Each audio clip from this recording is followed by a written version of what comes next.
Tajuk bab ma yaqul idza sallama minas salah. Itu bab yang datang pada menyatakan barang yang dikata apabila memberi salam daripada sembahyang. Lepas kita bagi salam, Assalamualaikum warahmatullahi, Assalamualaikum warahmatullahi. Nak kata apa lepas itu? Apa yang dikata oleh Nabi sallallahu alaihi wasallam.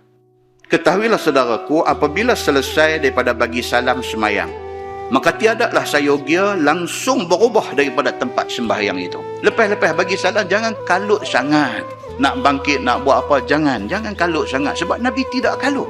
Dan sebahagian ulama yang tulis kitab, ditulis, wa man lam yarid kal qird. Dia kata, bukan hadis. Itu ulama tulis.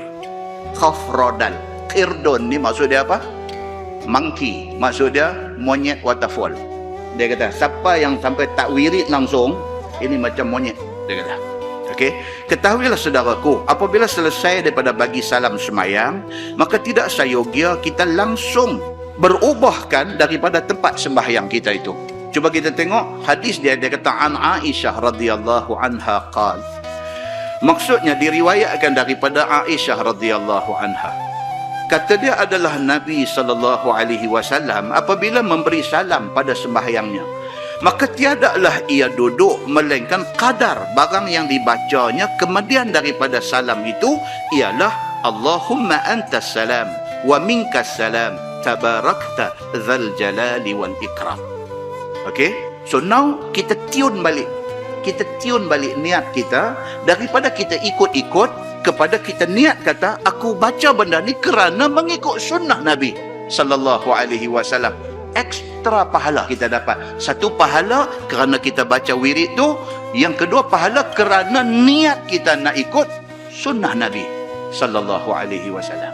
So kita duk sebut di dalam wirid lepas sembahyang, Allahumma antas salam. Ya Allah, Engkaulah Tuhan yang selamat sejahtera daripada segala kekurangan.